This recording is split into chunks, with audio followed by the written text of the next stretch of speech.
18 दिन के तक चले महाभारत के युद्ध के किस्से तो आप सब ने सुने होंगे। आप ये भी जानते होंगे कि पांडवों ने श्री कृष्ण के साथ मिलकर कौरवों को हराया था। लेकिन असल में महाभारत की कहानी तो युद्ध के बाद शुरू होती है। युद्ध के बाद पांडवों का राज चला और युधिष्ठिर बने राजा। लेकिन कौरवों की माँ गांधारी ने श्री कृष्ण को श्राप दे डाला कि जैसे मेरे बच्चों की इतनी दर्दनाक मौत हुई है, उसी तरह तुम्हारा यादव परिवार भी तड़प तड़प के खत्म होगा। पांडवों का राज पूरे 36 साल चला, लेकिन श्राप के चलते श्री कृष्ण की द्वारका में हालत बिगड़ने लगी। हालात संभालने के लिए श्री कृष्ण अपने सारे यादव कुल को प्रभास ले गए, लेकिन वहां भी हिंसा से पीछा नहीं छूटा।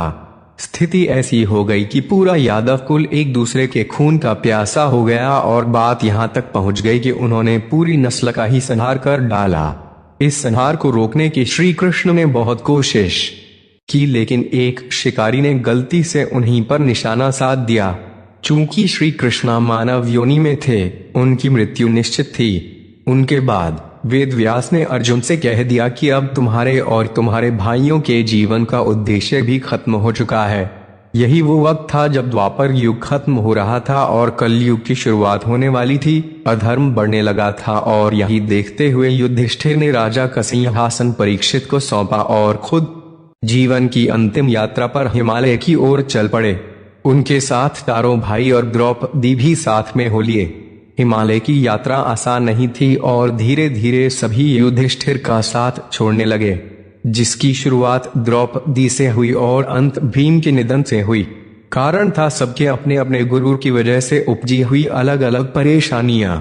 सिर्फ युधिष्ठिर, जिन्होंने कभी गुरूर नहीं किया, कुत्ते के साथ हिमालय के पार स्वर्ग के दरवाजे पर पहुंच सके।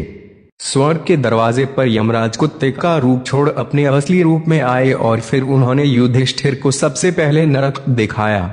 वहां द्रौपदी और अपने बाकी भाइयों को देख युधिष्ठिर उदास तो हुए, लेकिन फिर भगवान इंद्र के कहने पर कि अपने कर्मों की सजा भुगत वो जल्द ही स्वर्ग में दाखिल होंगे। तो इस तरह अंत हुआ पांडवों और श्री कृष्ण का, और उनके साथ ही खत्म हुआ द्वापर युग। उसके बाद शुरू हुआ कलयुग, जो आप और हम जी रहे हैं, और इसका क्या होगा, इसका अंदाजा आप खुद ही लगा लीजिए।